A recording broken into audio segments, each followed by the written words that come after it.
Hey everybody, thanks for your time.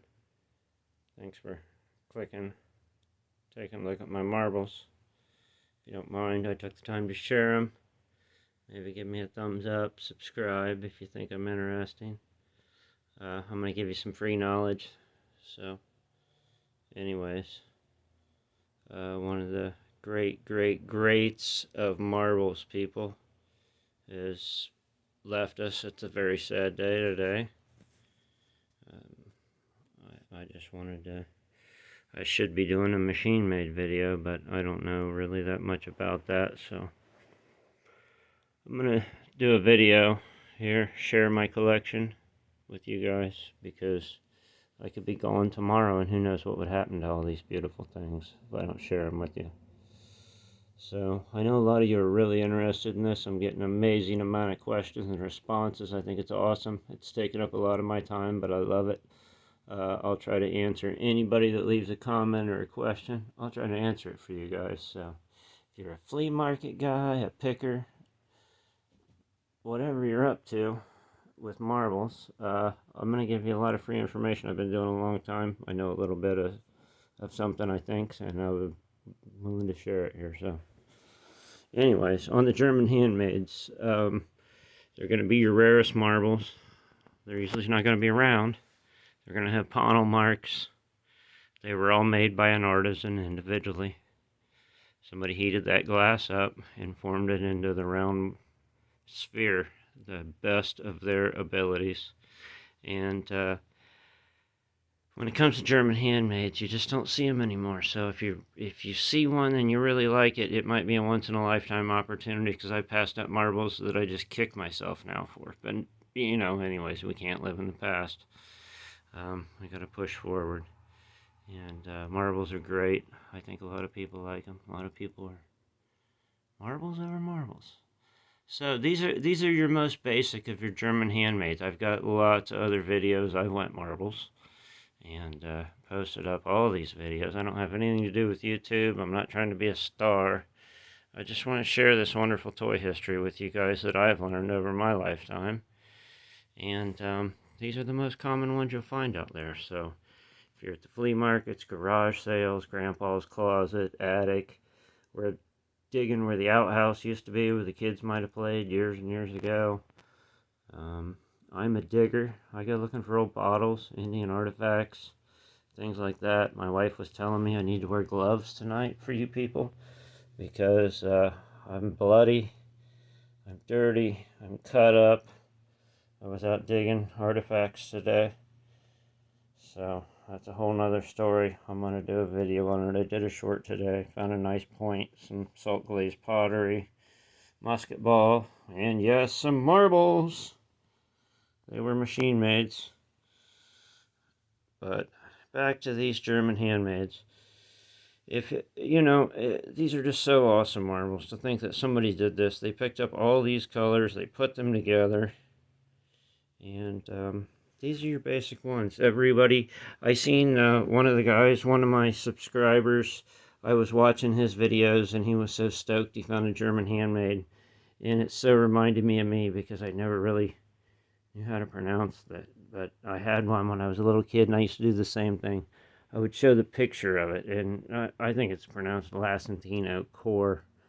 And this is going to be a very common German, not that any German handmaids are common anymore, but this is called a Lasantino core, and you can see it's got, if the camera will get it together here, there you go. It's got all these neat lattice work inside it. That's what I call it. It's a real neat marble. That core in the center, it can be, this one's yellow, which is kind of rare. They're usually white. That's your most common. They can be orange, they can be red, they can be blue, be any color the artisan can imagine. So the stripes on the exterior of the marble, that would be called caging. This is kind of, but anyways, this is a Lasantino core. And right here, this also is a German handmade.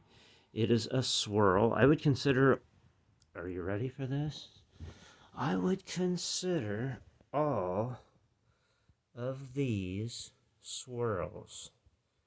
So, if you like swirls, and you don't mind sitting around and giving me a little of your time, here we go. This whole board, I kind of zoomed off in this territory over here. These are not swirls, but these over here are. And there's a ringer on this board. I'll let you guys have a minute to look at it. But one of those on that board, I always try to keep it interesting and entertaining, is not a German handmade. So if you're a marble freak, you probably already picked it out on the board and yelling, hey, that's not German handmade. And you're absolutely right. So for the rest of you newbies, you can look at this board and try to pick it out. But there is one on there. I'll show it later on at the end of the video.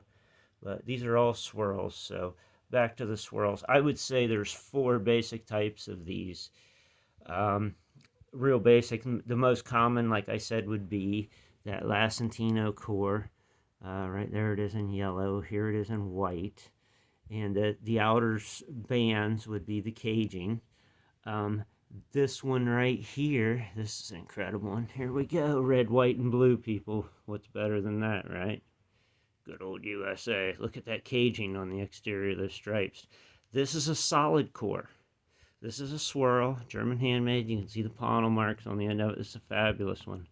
Look at how many lines are on the exterior. Look at that red, white, and blue in the center. So, beautiful marble there, people. That's a solid core. Now, I'm going to show you a lobbed core. All right?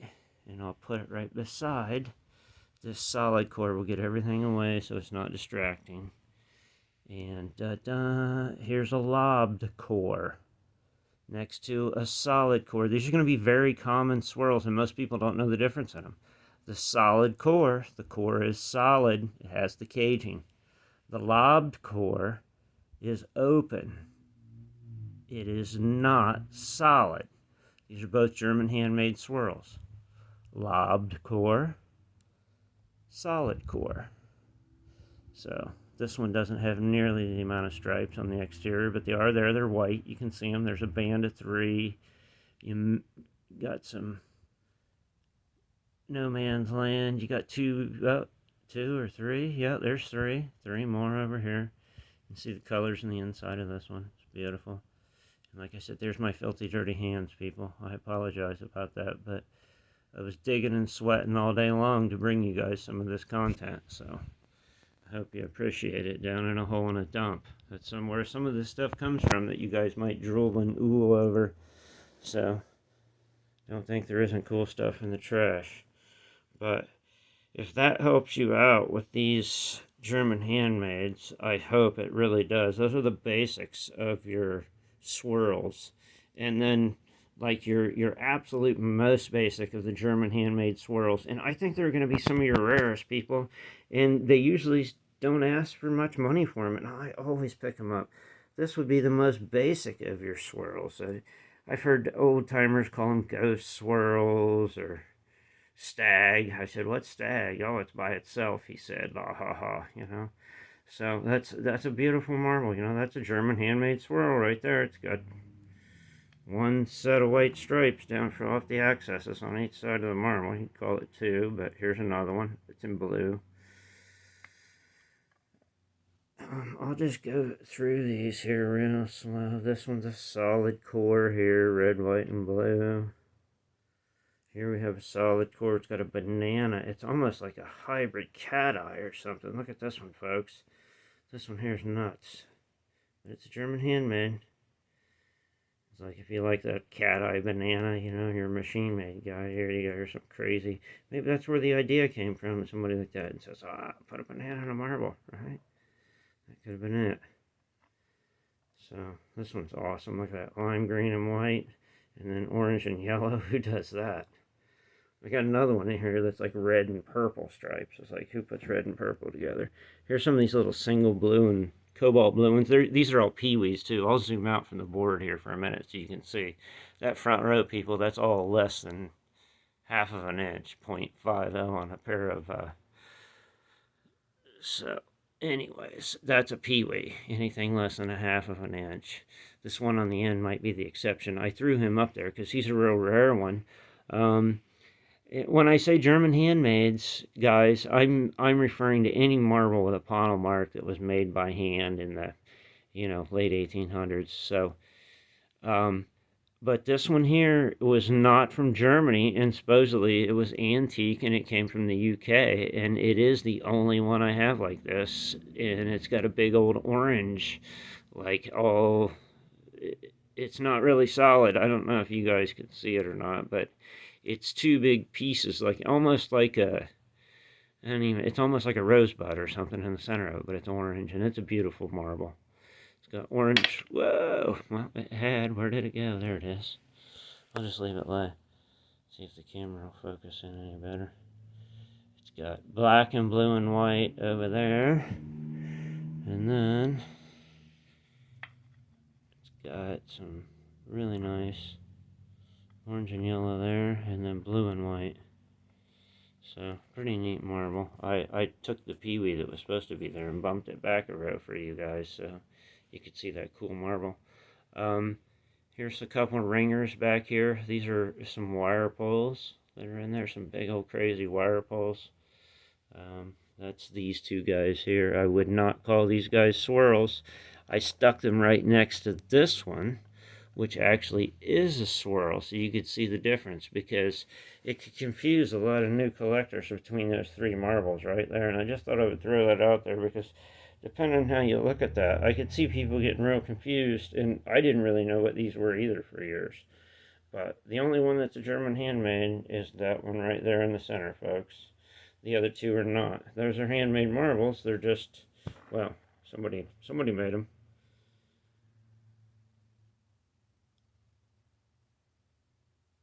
Here's another row. It's got an interesting solid core in the back that's totally bananas. This one also came with that United Kingdom marble I was showing you a minute ago that had the orange center. So, is it really a German handmade? I don't know.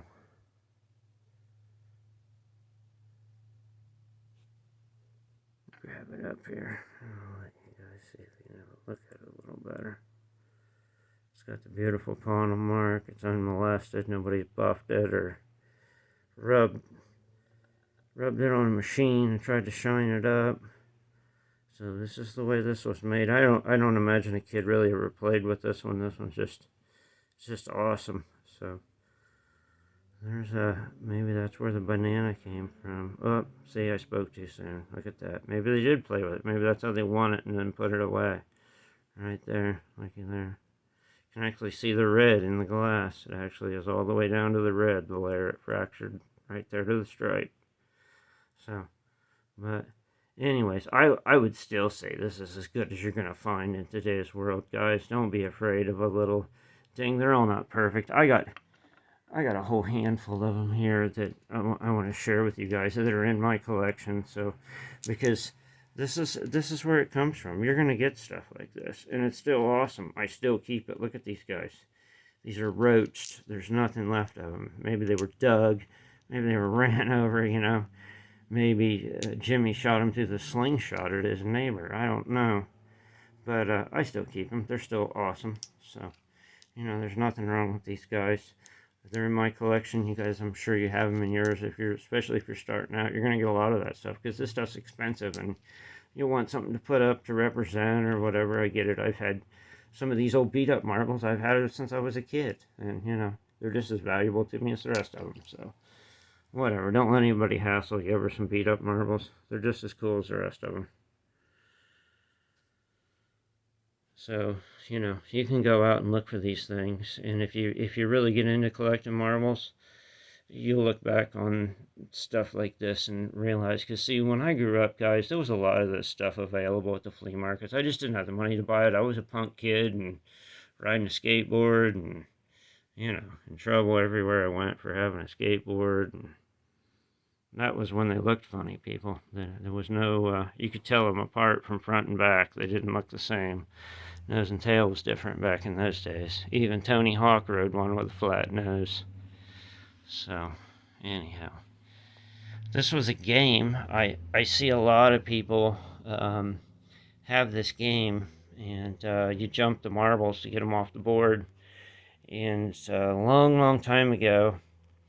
I had this girlfriend, and she's like, "Oh yeah, I finally did it. Look, I got them all off the board, and there was no marbles on the board." I'm like, "Well, how'd you get the last one off?" And she's like, "Well, I jumped it."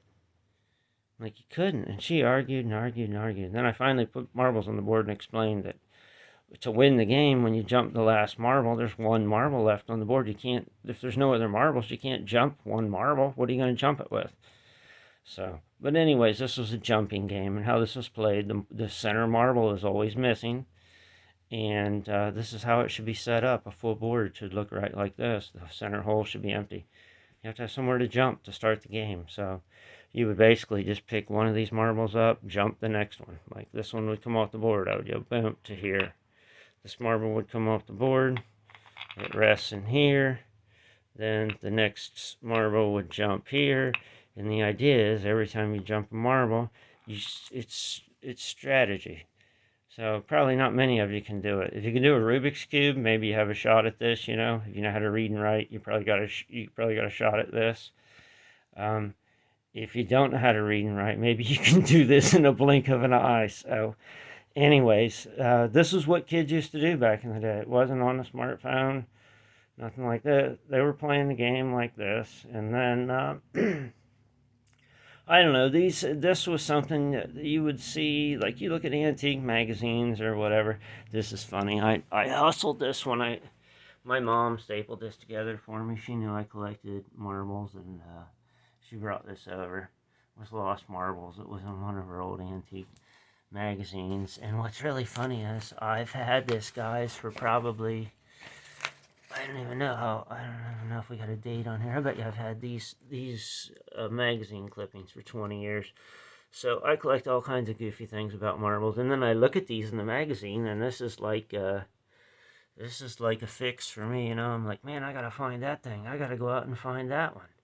You know, an Aggie. Oh yeah, I haven't even talked about Aggies, but I got those too. We'll share those on my channel. But marbles are, you know, here's some big ones. If you guys like big ones, I'll pick it up so you can actually see that that's like a big whopper here, you know. I found a 2-ball today that went to a pool game, you know, number 2 ball, the blue one. And it's about this size. So anyways, that was found an Indian artifact, an old whiskey jug, salt glazed whiskey jug, 3 pieces of precious metal, sterling silverware, 1 Indian head, a wheatback. But we're marbles right now. Here's a beautiful one, you guys. And here you go. This is the lobbed core, caged lobbed core. Big bad boy. Look at that thing. Somebody buffed on it. Blew right through the, can you guys see that? It should have a panel mark right there. But it probably was chipped up and beat up, and somebody wanted to buff it up and make it look beautiful, so they blew that right off. That's why you have that hole in there. This marble was molested and buffed. I got this one right here with the chips in it. Here we go. We'll get this marble out with the chips in it. This one wasn't, guys. This is what an unmolested marble looks like.